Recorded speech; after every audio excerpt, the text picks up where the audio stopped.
we're gonna look at my games first because they sucked and no one cares. And then we're gonna look at the good games, the actual chess games after that. Hello, Josiah? Josiah? Do you know him? No. Oh, okay.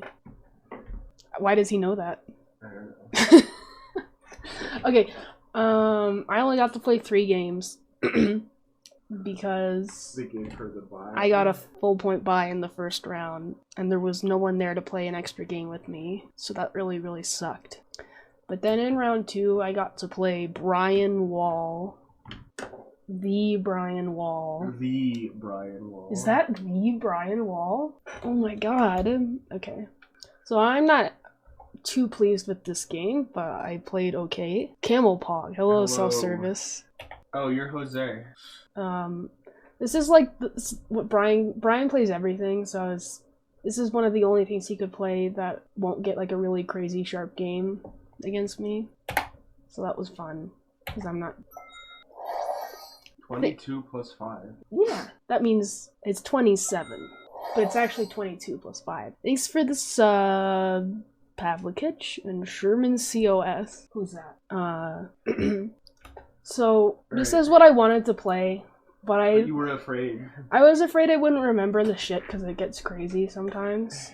And it's like, okay, I guess Brian wouldn't know either. But I know how to play this, so I guess I will. So I take, and, you know, if he goes here, then I go there. And if he goes there, then I go there. That's about the, full extent of my knowledge in this opening. Okay. You know, I'm just developing my pieces. And now I play knight to e2, because, I don't know, like, what else am I to do? What is my plan? What is a boy to do?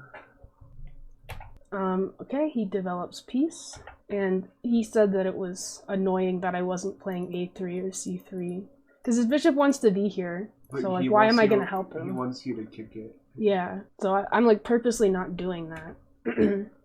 So we trade, and this is, like, really equal. And then I was like, I want to play chess. So I played knight f5, and he plays this move. He is unafraid of whatever shenanigans I may be up to. So now I play h4 because, I mean, he definitely doesn't want to move his h-pawn. That would be really bad. But also, I don't know, I have a few ideas here. Mostly just this, because this is hard to stop. Okay. Okay, baby. He wants to trade the horsies because... So I spent a while here because, you know, I'd like to play h5 right away and force his knight to go back to a very stupid square. But the problem with this is he just takes back with a pawn, and now this knight is just forever there. Probably a little worse there. I don't know. And so instead, I was thinking, how can I play h5 while at the same time not allowing this knight to be traded and giving this, you know, in the process, give this knight a square? How can I do this? Well, I could move the knight, right? Now, where would I move the knight? Oh yeah, I haven't done I decided to not make this, a sponsored stream because we're doing something, but... Yeah, bishop g4 I thought about for a long time. I also... He wrote it. I know what he meant, though. Bishop g5 I thought about for a long time. I thought about knight g5 as well, but, thanks for the 500 bits, Latin Blonde. Obviously, g7 is the most logical. You know, Pavlikic, you're actually right. I played knight takes g7, and this is like, you know, he has to play pretty accurately here. There's a dog behind me. So, this is, king takes g7 is completely forced. He's just losing if he doesn't do that. It's not something he really needs to think about. So now I can play h5, and the knight is pretty much out of squares. Now, it's going to get interesting if he moves his knight. If he moves his knight, I win, actually. But, and I spent like 30 minutes before I took on g7. But then when I played h5, he like thought for 5 minutes and just played f6, because he was like, I don't want to spend that much time thinking about it when it probably just loses. She's hiding from the rain. She's behind me. She's in the corner. It's raining. Okay, well, now she's... Okay, so let's look at some lines. I'm gonna turn on the computer just so I don't talk out of my, butt. I guess I'm not winning. What is... Oh, okay, I'm winning if we go there. So here I was gonna play knight e5, and oh yeah, I told Brian this. So if you were to play something like queen d6, then this is just really brutal. So he can't do that. What he needs to play is queen to c8, with the obvious idea of putting the knight back on g6. Putting the knight back on g6. Take, and then he's gonna, I don't know. I don't really understand queen c8. I don't understand why not just put the knight back, but let's look at if knight h8. I want to see. I didn't think it through completely. I'll be honest. I was like, this has got to be good, and I just kind of like stopped looking at some point, you know. But yeah, if he puts the knight here, then I'll go here, attacking both things. This is, I don't know how he would defend this. I think he just has to go back. Yeah. So knight h8 is not a move. It doesn't make sense to move the knight. Is my point. Because you're gonna have to put it back. So he just plays f6, and I take it. And he takes it. And then I develop my bishop. I think here bishop d6 is good. Is probably better. Because he doesn't in this following position. My bishop is here, so this isn't really happening for him. It's very annoying that I can just trade the bishop off now. He would like this diagonal, but now he can't have it. So I think immediately just playing this move is quite good. Not down a piece feels okay. But okay, it was just a big fancy trade. Thanks for the 5 gift subs, Latinum Blonde. Very poggers. This was just a very fancy trade that I spent 30 minutes on. So that didn't work out? I mean, it was just exchange French. I was just trying to make something happen. So now we trade the bishops, and I put my rook on an open file. Puts his horse on a square that is, I don't know, doing something. But now I have this move, which I like, and I'm going to take this file by force. So he kind of has to play this. I guess he doesn't. What is he supposed to do? Oh, he's supposed to just play rook h8. Okay, he didn't want to lose a pawn, though. Oops. So he's like, okay, now I play c3. I thought you were gonna win this, actually.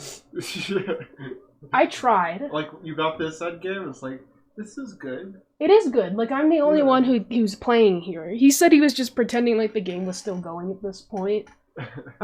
So I go here, and I do this, and I do this, and I do this, and his knight can't come to these squares. And these are weak, and I get to do everything. I was in the driver's seat this whole game. But, I mean, unfortunately, there was not a whole lot I could do. Whoopsies! Uh-oh. Spoilers. Okay. You're panicking. So takes, and now I play rook e1, and now I can get my knight to the d3 square if he takes. So taking is probably stupid. So instead, he moves his rook. I have this file now. It's mine. Now I defend the threat that he made. He plays king f7. So that g4 is no longer a threat. I played rook e2, which doesn't make a lot of sense, because if I was going to play this, why didn't I play it the move before? But okay. Now he plays rook b5, and he wants to undouble his pawns. So I played g4, idea being give me the e5 square, give it to me. He plays knight e7.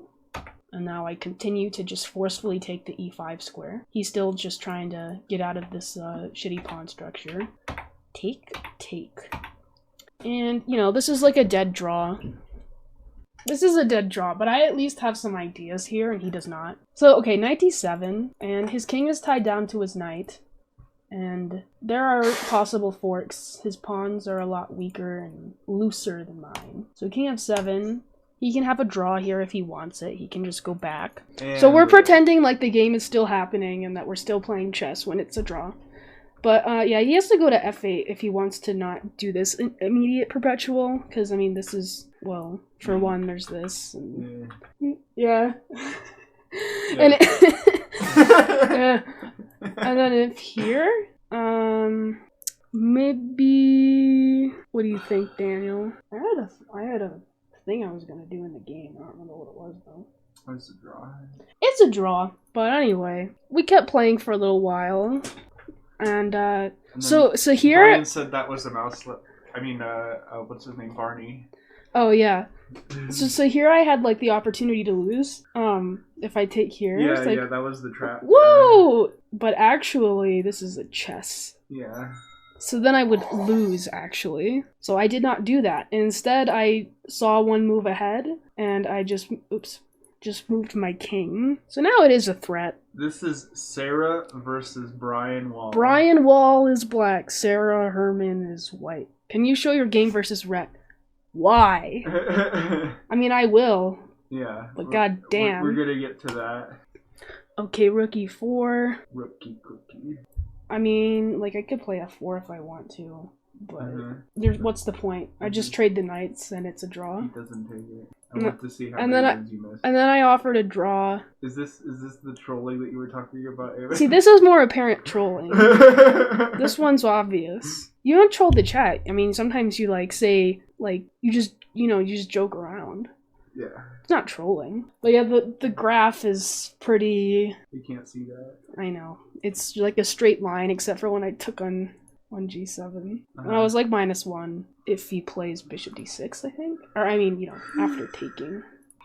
Rook h8 or bishop d6 are both Rook fine. h8 is pretty big brain. Yeah.